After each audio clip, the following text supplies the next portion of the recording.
Hello and welcome. I'm one of these days football, and I just wanted to talk about the Matildas, how they went in their first game of the 2023 Women's World Cup, and things I want to see from them in the future, or the future of this World Cup at least. Anyway, we did win the game against Ireland 1-0, which is good, really good for the girls. Happy that they've done that. But there were some parts of the game that annoyed me. Now, we won, but we didn't play well enough to win, I think. And it did frustrate me that the sentiment around the game from the public and the general Australian who isn't a football fan, I do understand that, but was that the Matildas won, so therefore they played well. Not really, no. The Matildas ultimately won the game because, for some strange reason, there was a floated cross going straight to the goalkeeper that one of the Irish players then decided to push Haley Russo in the back for a clear penalty, and that was the only difference maker between the two teams. Other than that, the Matildas didn't really do enough to win the game. I also thought they didn't have any idea of how they wanted to create those chances and they didn't progress the play very well. I didn't think they were a good representation of what we want to try to achieve as a nation and be positive as a football side.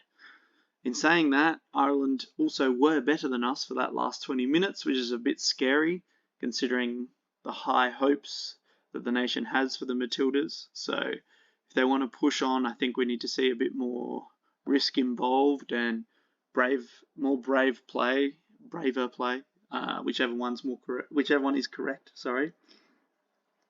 Just quickly, how the game went. This is how we looked in our 4-3-3 with 2 sixes, Cooney Cross and Gorry, and Fowler at 10. Sam Kerr was a laid out, so Caitlin Ford played 9. She did pretty well. She was marked by 3 centre-backs the whole game. Ireland, I'm sorry, these are not the correct numbers and just rough positions for you guys. So if you're an Irish fan, I do apologise, but we do have that 5-4-1 realistically is what they played most of the time. And there were 2 distinct lines, that distinct line of 5 at the back, that 4 in the middle, and that 1 striker by herself. Sometimes when they went forward, it was a 3-4-3, a 3-3-4, something like that, but that was very rare, as you can see by this average positions graph given to us by SofaScore.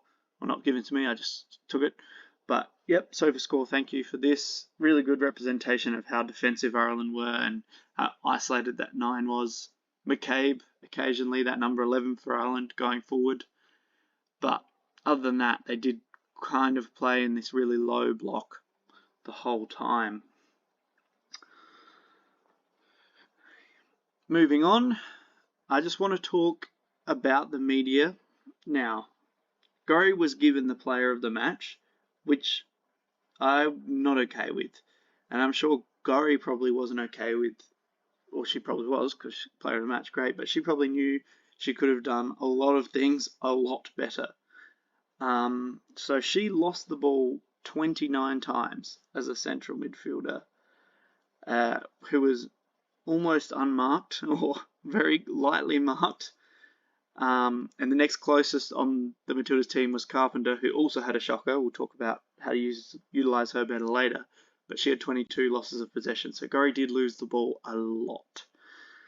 And she also only had a 68.3 pass accuracy from one of those 2 sixes spots, which isn't really good enough.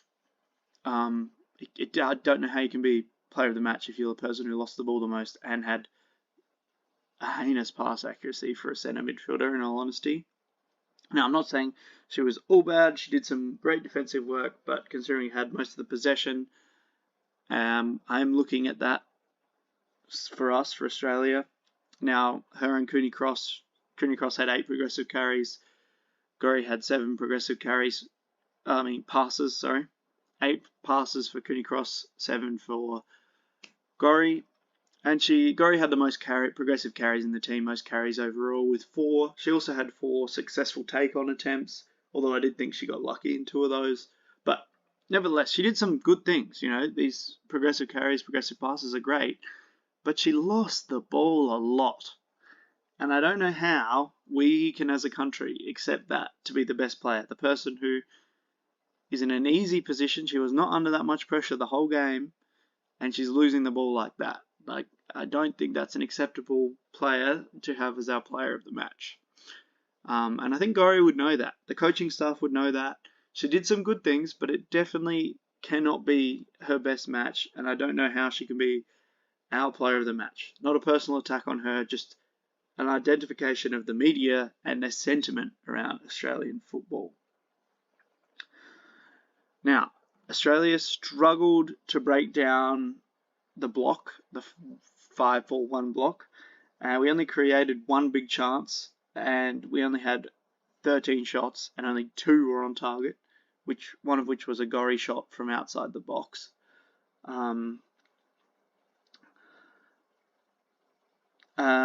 And, you know, as I said before, our goal only came from a random Irish mistake when the ball was going to the goalkeeper and Russo was just pushed over, which I don't know how you can rely on at all. That doesn't seem to be repeatable. Anyway, tactically looking at us, we did try to play some long balls, which is okay. You know, long balls need to be played. They need to stretch the defence. We need to look to do more than one thing. The problem that I did have with our long balls was how often we played them. And when we played to Russo, like in this image here, it was often behind her, and then, as this image shows here, with no support whatsoever within 20 metres. There is no one underneath Russo. It is behind her. She has to go backwards. Where would you like the ball to go from here? I don't understand the point of this long pass. There were too many to her going backwards. What do you want her to do? Some of the balls to Vine in the first half in particular were okay, and I would have probably exploited that more.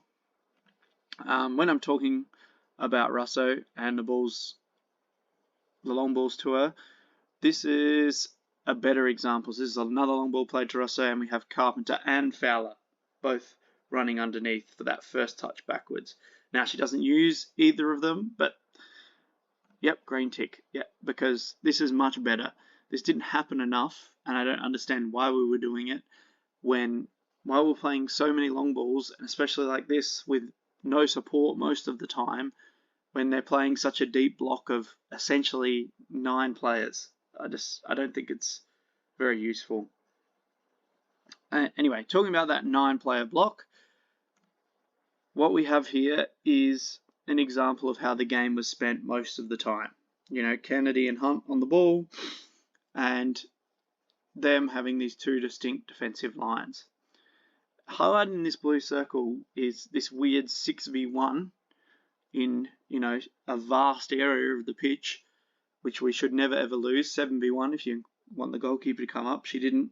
But we had this 6v1 going on, which I don't understand. Like, yeah, cool, we kept the ball, but it didn't go anywhere. It also meant that as soon as we tried to go forward, we were left 4v9 and highly outnumbered, which it fed into the reasons that we didn't score. You know, 6v1 at the back, cool, we can keep it in this massive rondo versus their striker, but how the hell are we going to break lines and go forward? The thing that I did notice was, if we're going to play this shape, cool, okay, we're going to play this shape, this is what we're going to do. What I didn't see enough of was the ball coming into the 6s and then these centre mids biting up, as shown here. The ball would come into the 6, shown with the purple arrow, and then their centre mid would bite forward, shown with the red arrow. As you can see, she starts moving directly towards Cooney Cross here, closing her down, but the 6s never linked up. It would just go back to the centre backs or to the full back, who was already quite deep. Now, I think you can exploit this space, that if we move the 9 and the 8 here up to Gori and Cooney Cross, we have a big hole, right? And they're firing up when the ball is travelled. All we have to do is get the ball from one to the other, and that can be shown in this following video. So as you see, as the ball's played into Gori, if she can combine with the other 6, who can then play a pass under pressure, maybe around the corner with some element of disguise to it, then we can utilise this large space in behind the centre midfield and that deep line of 5. We can start running at them, trying to draw players out, combine off the 10 or the 9. I think this is, if we're going to play like this is a better way of going about it, trying to move them to create space. And this only happened once in the game. It worked. We progressed the ball forward, and we never did it again. So I didn't understand. I don't see the point of playing 6-3-1 at the back if we're only ever going to try and then play a long ball to 4 versus 9. You know, I think we can be braver.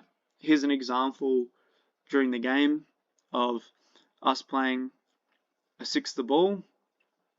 The ball's in motion here. You can see their midfielder sprinting out. And it's actually quite an easy pass here with the yellow arrow towards our other midfielder, who then might have a better angle to get it to Fowler.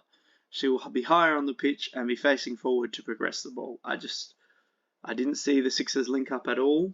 I don't know why that is, but something we can definitely look to do.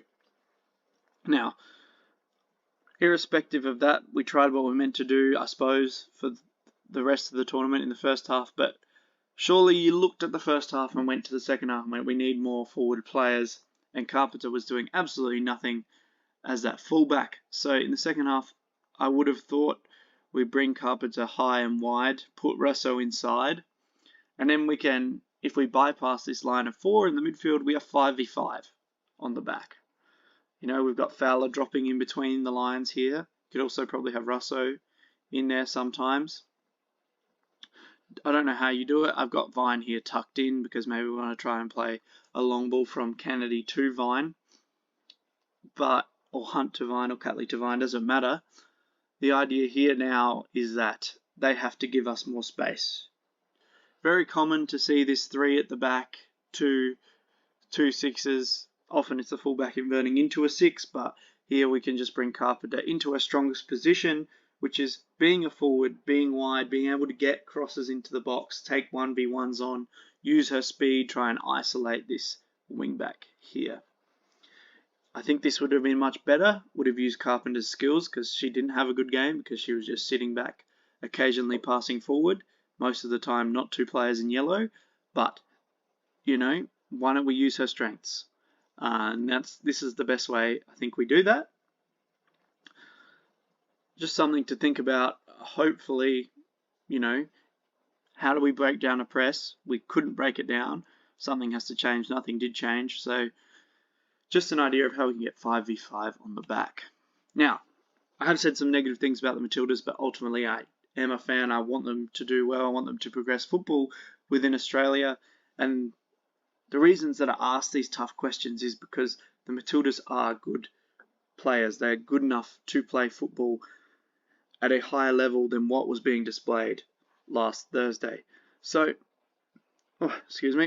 with that, I hope the Matildas do win, but I also hope they are braver, they take more risks, they are more willing to score a goal. Because if you just sit and are defensive, you open yourself up to all kinds of issues that can be created by being too relaxed, too defensive, thinking about how not to concede. You often can create just as many problems as when you are taking risk in going forward to create that goal. If you can never score, you never pose a risk. And I do understand Sam Kerr, once she's on, can kind of just score by herself, but we can't rely on just one player. We have to be able to take that risk as a team, create chances, and I think what I would ultimately like to see is the Matildas just be a bit braver, pass the ball forward, have forward runners, be a bit more aggressive against these teams that we know we can control the ball against, and take it to the World Cup, try and win this thing. Anyway, we'll see how we go after the Nigeria game tomorrow. I know Fowler's out, so hopefully Chidiac gets some minutes. And let's see the Matildas play aggressive, attacking football and score some goals. I've been one of these days football.